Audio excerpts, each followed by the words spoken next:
Okay, let's unpack this. We're diving deep today into a stack of material, pulling out the essential insights, the surprising nuggets, the things that help you feel a little more informed and, well, hopefully a lot more entertained. And for this particular deep dive, we're focusing on a truly fascinating figure, William James. Our sources for this exploration are his letters, specifically covering a pivotal period from about 1893 to 1910. Right. And we've also got the biographical notes and indexes from the same collection to help flesh things out. Right. So what's our mission here? What are we aiming to uncover by sifting through James's private correspondence from this time? Well, we really want to get beyond the public figure, the famous philosopher, the psychologist, the author everyone knows. We want to use his own words to glimpse the private William James during these key years. His personal thoughts, his very real struggles, his health, his travels, his relationships. So kind of like, what was he thinking and feeling as those big ideas were taking shape? Exactly. How did his lived experience, his day-to-day reality, intertwine with his intellectual development? What was really going on behind the scenes? That's a fantastic lens to use, going behind the academic curtain indeed. So let's jump right into that first period, roughly 1893 to 1899. What did these letters tell us about his life then? Well, they reveal a period of considerable strain. A lot of it was down to just a relentless workload. More than just the Harvard job. Oh, yeah. Beyond his regular teaching at Harvard, the sources show he was doing extensive lecturing far from Cambridge places like Colorado, California, all over. And wasn't it those out-of-town lectures that actually formed the basis for some of his most popular published work, like Talks to Teachers? Exactly. Many of the papers that later appeared in The Will to Believe and Talks to Teachers, they originated as these public addresses. He sometimes delivered them, multiple times before they were refined into the published essays. Okay, but why? Why take on that heavy travel and lecturing schedule on top of his Harvard job? Was it just wanderlust? The letters and notes make the reason quite clear, and it's maybe a bit surprising for such a big name. It was primarily financial necessity. Really? Yeah. His salary as a Harvard professor, while decent, it wasn't enough to properly support his family. He had to supplement his income through this popular work. So the William James crisscrossing the country giving talks, that was driven fundamentally by needing to pay the bills. Pretty much. And this was work that felt different from the more technical philosophical stuff he was really aiming for. The notes say he was straining toward that. Precisely. And this reveals a significant tension, The biographer even suggests these years, arguably the best years of his maturity, were largely sacrificed to this practical need. Sacrificed? Yeah. Yeah. There's a hint that if he'd had undistracted attention for philosophy, maybe that breakdown he had in 1899, maybe it wouldn't have happened. That grind took a real toll. Wow, that really reframes things. It wasn't just intellectual passion. Yeah. It was a battle against financial pressure and exhaustion. Absolutely. You mentioned those lectures took in places like Chautauqua. His letters from there sound pretty vivid. Oh, they're fantastic. His description of the Chautauqua atmosphere is priceless. He talks about endless peanuts, popcorn, bananas, and soft drinks, crowds of people, a Ferris wheel, a balloon ascension, and all sorts of peep shows. Just this sensory overload. Doesn't sound like the quiet halls of Harvard. Not at all. And he mentions the terrific accent everywhere, said he felt like he was in a foreign country, even though it's just New York State. So a bustling, maybe slightly overwhelming environment. Definitely. And he shares these wonderfully specific, almost bizarre encounters. Like, he had breakfast with a Methodist parson who apparently had 32 false teeth. 32. That's what the letter says. And he saw a portrait of this parson in his wife's bedroom with a supposed quote underneath, "I want to bring a balm to human lives." All those exclamation points. Implied chuckle. You have to wonder if the person actually said that. James seems pretty amused and bewildered by it in the letter. He also talks about meeting an extremely interesting lady who has suffered from half-possessional insanity and getting her whole story. These weren't just academic drop-ins. He was really soaking it all in. And how did he react to that level of immersion? Well, you see his reaction clearly in a letter after leaving Chautauqua. He writes about feeling relief to get into something less blameless but more admiration-worthy. Less blameless. Yeah, he even jokes about wanting a flash of a pistol, a dagger, or a devilish eye, anything to break the unlovely level of 10,000 good people. A crime, murder, rape, elopement, anything would do. Wow. That's blunt. It's very candid, isn't it? Almost funny. But it shows his need for something more raw, maybe less sanitized. After being surrounded by what he called blameless good people, it reveals that preference for messy reality over polished perfection that you see in his philosophy, too. That level of honesty in a private letter is remarkable. It really brings his personality to life, which feels like a good segue. What else do these letters and notes reveal about his character, his social life? Well, they show a man who, yeah, he needed quiet time for technical work, but fundamentally disliked being alone otherwise. He liked company. How so? Little things like apparently he kept his study door open, often popping in on the household just to connect, not exactly locking himself away. And there's that great story about the student, Smith, Right. at a reception. Ah, yes, it's perfect. Yeah. Captures his impulsive side. So Mrs. James finds this young student, Smith, looking kind of lost in the hall during a reception for James's graduate class. Okay. She asks what's wrong, and Smith explains that James just suddenly swooped at me and said, "Here, Smith, you want to get out of this hell, don't you? I'll show you how. There." And he hustled him out a back door before Smith could even say, no, actually, he didn't want to leave. Treating a grad student reception like a jailbreak. Exactly. It kind of highlights his own feelings about some social obligations, maybe, and just his direct, if slightly chaotic way. The letters also mention specific club dinners he really enjoyed. He writes about them to friends like Higginson and Perry. Why those specifically? Because he could just go and enjoy the company without feeling responsible for anything. He kept going to those even when he started avoiding other dinners because of his energy levels. So, company was important, but maybe on his own terms. How did this personality come across in his teaching? Was he a dry lecturer? Oh, anything but, according to students. It wasn't just him droning on. He liked putting things on a basis of common sense. He used big, bold diagrams on the blackboard. Visual thinker. Very. And students often mention his physical energy. One brother said he looked more like a sportsman than a professor. Others described him standing with his foot on a chair, really wrestling with ideas out loud. Makes philosophy sound almost like an active pursuit. It does. It was about seeing his mind work, the exploration, the sudden insights, the pursue, as they called it. It fits with something he wrote on vacation. Sometimes it's just better to be than to define philosophy. Just live it. Given how much he was writing all those letters, personal and business, how did he manage the sheer volume? Well, later in this period, you see him turning to technology. He started using a stenographer and a typewriter. The early adopter? Seems like it. He mentions trying one in Chicago and finding it an alleviation that seemed almost miraculous, letting him bang out 6 or 8 long letters in a whiff. He planned to get one set up in Cambridge for a few hours a week just to handle the business mail. You see him adapting. That sounds incredibly modern, actually. Okay, let's shift from the personal and social to his ideas. What do these letters tell us about his developing philosophical views, maybe even his political ones, during this intense time? His letters offer a really clear window. He told his colleague Howison flat out, if there be a philosophy that I believe in, it's that, referring to pluralistic idealism. Which is the idea that reality isn't just one big thing, but lots of distinct parts. Essentially, yes. Composed of many distinct centers of experience, interacting, rather than some single, unified absolute. And he had thoughts on truth and error, too, tied into belief.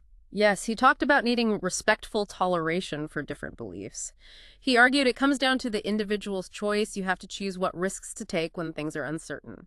Logic can tell you what not to believe if it's contradictory, he said, but it can't dictate the positive belief itself. So different beliefs arising from those necessary risks deserve some tolerance. Interesting. Now, moving to politics, the sources suggest he held some very strong opinions.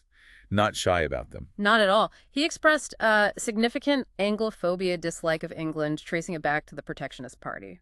Regarding the Spanish-American War, his initial view early on was that it was a sincere philanthropic duty. He said there was absolutely no plan to conquer Cuba. But that view, it didn't last. Not even close. It hardened considerably. By 1900, he had developed this profound, almost visceral loathing for President McKinley's rhetoric. He saw the McKinley-Roosevelt combination, he called them slime and grit, soap and sand, as scouring away the country's moral sense. Wow, slime and grit, that's strong language. Very. He passionately believed McKinley's policy led to a conquest of extermination in the Philippines and was fundamentally warping the national character. These weren't detached academic points, they were deeply felt moral judgments. That's a powerful critique. And he wasn't afraid to voice these strong political views alongside his philosophy. Despite this bluntness, though, he was getting major academic recognition. He was. He accepted the invitation for the prestigious Gifford Lectures on Religion in Edinburgh, and he was elected as a correspondent of the French Académie des Sciences Morales et Politiques. So his international standing was definitely rising despite his personal struggles and outspokenness. He also weighed in on big European events, like the Dreyfus case in France. Oh, intensely. He followed it closely, described it in letters as hanging like a nightmare. He had this interesting observation that French reports always seemed edited for literary purpose, with everyone having these grand, performative statements. Like it was theater. A bit, yeah. And he sarcastically calls Esterhazy, the guy initially acquitted despite evidence against him, the great hero. The whole affair clearly disturbed him deeply, leading him to that really stark statement: the breath of the nostrils of all these big institutions is crime. That's a sweeping indictment of institutional power. But he still felt better about America by comparison. It's interesting, yes. Right after saying that, he contrasts it with Thanks for America. He saw American corruption as a mere fly speck of superficiality compared to what he perceived as the rooted and permanent forces of corruption in European states, based on things like the Dreyfus affair. So, critical of home, but maybe saw deeper systemic flaws abroad. That seems to be it. Though he also critiqued what he called growing earnest over international comparisons, saying it was childish. He felt each nation had its own secret ideals and had to develop its own way, judged only by itself. A kind of plea for national self-determination, maybe? A perspective that still sparks debate today. Now, you mentioned that breakdown in 1899 linked to the workload. How did this health decline really shape his life and priorities moving into the early 1900s? It had a huge impact. The breakdown involved severe exhaustion, nerve issues. It wasn't just physical. This health crisis and its lingering effects forced him to make major changes. A lot of his travel afterwards was specifically health-related. Like those trips back to Bad Nauheim in Germany. Exactly. He went there for his heart condition repeatedly, 1899, 1900, 1901. His letters from there are quite revealing. He talks about the listlessness of forced nerve rest, but also this underlying longing for activity. Restless even when resting. Totally. He notes the European weather might be calmer for his nerves, but he actually missed the glorious, quick, passionate American climate. Even resting, his energetic nature comes through. And this health struggle led to changes in his work focus at Harvard. It did. He decided to give up his laboratory work, psychology labs, then involved experiments feeling unfit for it. He consciously shifted towards purely speculative work, meaning philosophy and writing. The physical demands were just too much. Did it affect his reading too? Apparently so. He found it hard to read dense, technical stuff. There's a note about him having to pass off reviewing a new psychology book to his colleague Josiah Royce because he simply couldn't manage it. It sounds like even socializing became difficult. Very much so. He describes large stand-up receptions as leading to destruction of nerve tissue and madness. That's pretty clear. He started limiting his social life, preferring a chosen few at dinner, something less draining. Yet, despite all these challenges, physical, nervous, he still managed to deliver the Gifford Lectures in Edinburgh. That's a major undertaking. It's quite remarkable, isn't it? He did complete them, and they were a huge success. He actually noted having a larger audience than previous lectures, and surprisingly, he felt stronger afterwards. Maybe the intellectual engagement itself energized him. What was the core idea of those lectures? He shared his central theme. The source of religion, he argued, is primarily in individual mystical experiences. Things like theology, churches, ecclesiasticism, those are secondary growths, institutions built on that personal core. He also defended psychical research pretty strongly around this time, didn't he? Against the skeptics. Yes, particularly the work of Frederick Myers. He pushed back against mainstream figures like Münsterberg and Jastrow, arguing they seemed determined to dismiss anything outside their worldview. He accused them of basically bargaining with phenomena that they shan't upset our presuppositions. He wanted to follow the evidence, even if it was weird. That openness is very characteristic. So by 1901, he's back in America after being away for health reasons.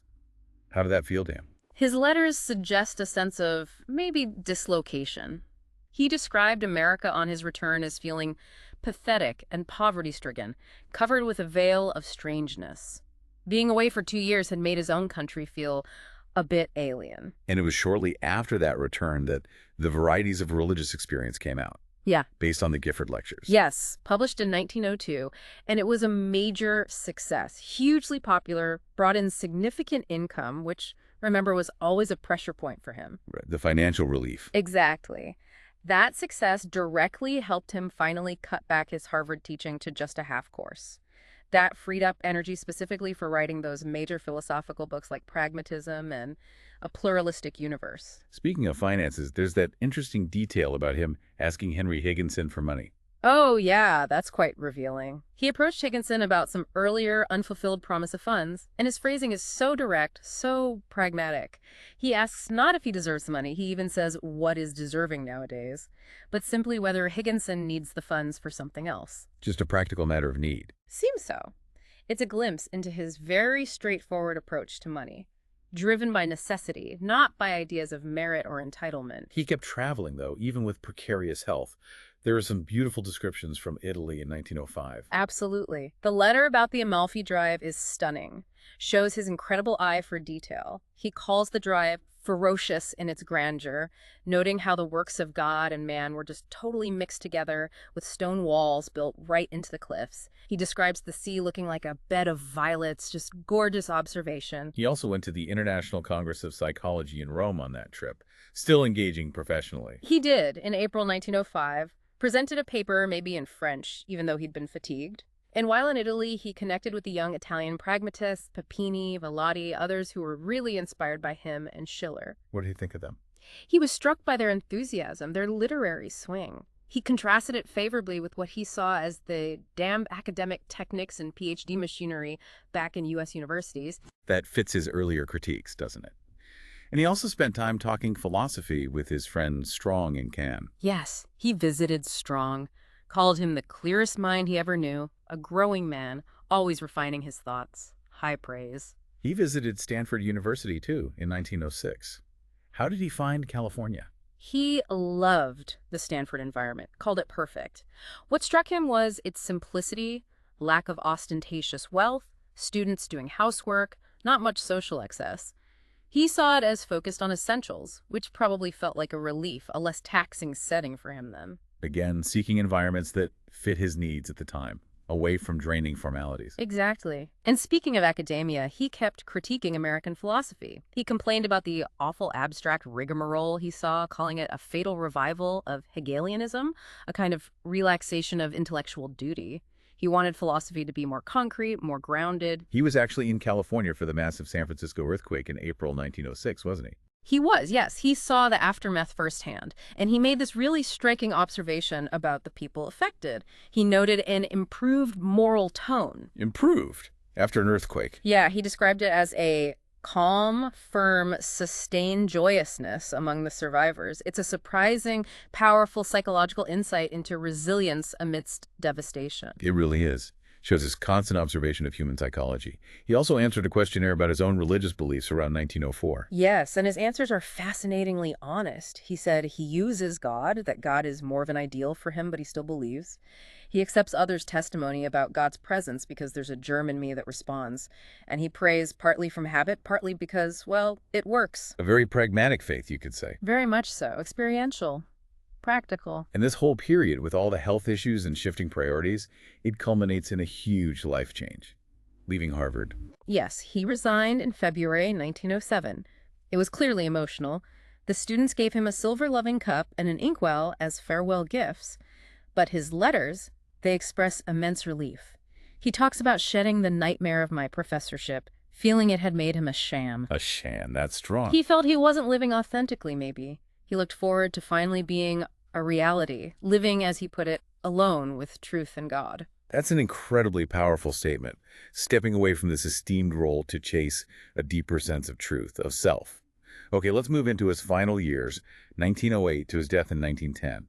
What do the letters from this last phase tell us? Well, despite ongoing health problems, serious angina, now his intellectual fire was definitely still burning. He accepted another major lectureship, the Hibbert Lectures at Oxford, in May 1908. Back to England again. How did he feel about it this time? Did he compare it to other places? Oh, he did, very candidly, as usual. He found England heavy, ungracious compared to the continent, which he described as light, amiable, quaint. So not a huge fan of the English vibe then. Seems not. And he expressed this real longing to just steep himself in America again. He even compared flirting with different countries to being a bigamist, saying you lose your soul that way. He knew where home was, fundamentally. He also revisited his ideas on pragmatism in these later years, didn't he? Reflecting on the term itself. Yes, he acknowledged that pragmatism was, quote, a most unlucky word. It caused a lot of misunderstanding, but he also felt it was tactically wise as a title because it forced people to engage, to think. Did he want to change the core ideas? Not substantially, no. He felt the basic philosophy was sound, but admitted he and Schiller had probably expressed it poorly at first. He used this great analogy in a letter. Imagine casting beans on a table. An observer groups them in a certain pattern. That account isn't false, it's irrelevant, so why not call it true in that context? A simple image for a complex idea about how we make sense of the world. He clearly wasn't backing down from engaging with critics, even late in life. Not a bit. He kept critiquing other philosophers like Bertrand Russell and A.E. Taylor. He targeted what he called their vicious abstractionism, basically, getting lost in abstract concepts and losing touch with concrete reality. And he saw them as demonstrating the very thing they criticized in him. Exactly.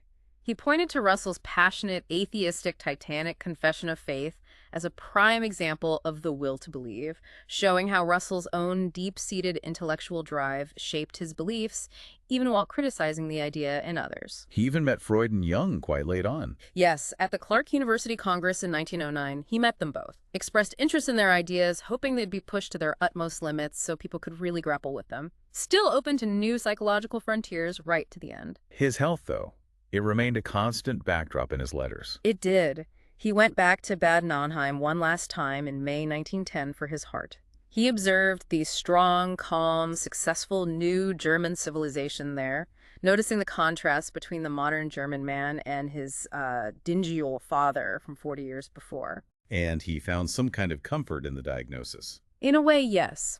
He noted that his suffering had a respectable, organic basis. It wasn't just nervousness, which people might dismiss. Having a clear physical explanation seemed like a practical relief to him.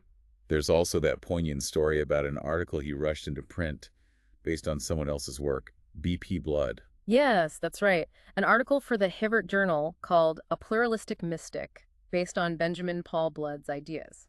He published it fairly quickly, explicitly saying he feared he might be cut off ere it came, meaning he worried he'd die before Blood's final statement could be published. It shows this urgency to share ideas, to champion others' work, even as his own time was clearly running out. And he used a really striking analogy in a letter to Blood around that. He did the water ram analogy. He described this machine, a water ram, set in a brook. It just works steadily, clap, clap, clap, pumping water, regardless of how much wire, which he likened to cosmic energy, is flowing in the brook. It raises a fixed amount. And the point was, The value of the work done by the ram, which he compares to human life, powered by this cosmic energy, depends entirely on how that water is used in the house it serves. that's a powerful metaphor. Persistent effort, finding value in the application, drawing on something larger. It really encapsulates a lot of his late thinking, doesn't it? That focus on action, on results, on connecting to this flow of energy. This whole final section really reinforces that despite the constant health struggles, his drive to write, engage, and share ideas was just incredibly fierce, right up to the very end. So as we pull back from this deep dive into William James's letters, what's the big takeaway here? What really stands out when you look at this period through his own words? I think what's most fascinating is seeing that blend. The intense intellectual output, side by side with this profound personal vulnerability. The letters show the humor, the sharp observation you'd expect, sure, but they also lay bare the financial pressures, the physical pain, the sheer exhaustion, the deep struggles with health. It wasn't abstract philosophy happening in a vacuum. Not at all. The key insight, I think, is that his ideas weren't formed in some ivory tower. They were absolutely intertwined with his lived experience, his family life, his travels, those health crises, his interactions with all sorts of people. It makes the philosophy feel much more grounded, more human, and that decision near the end to leave the professorship he saw as a sham, to pursue a deeper reality, to live alone with truth and God, that's such a powerful motivation revealed through these letters. And it really raises a question for us today, doesn't it? How do we, in our own lives, balance all the demands, the job, the money worries, social expectations, all of it, with pursuing what feels like our own reality, our deepest truth, that thing we're truly straining toward, as James put it? Yeah, and how do our own personal struggles, health, fatigue, finances, Hmm. how do they intersect with our intellectual work, our creative work? Are they just obstacles, or can they sometimes, maybe surprisingly, shape it, be catalysts? And finally, thinking about James's late desire to live alone with truth. What could that even mean for you today in a world that's just saturated with noise, constant information, endless external demands? What would seeking that kind of reality, living alone with truth, look like now? Definitely something to mull over.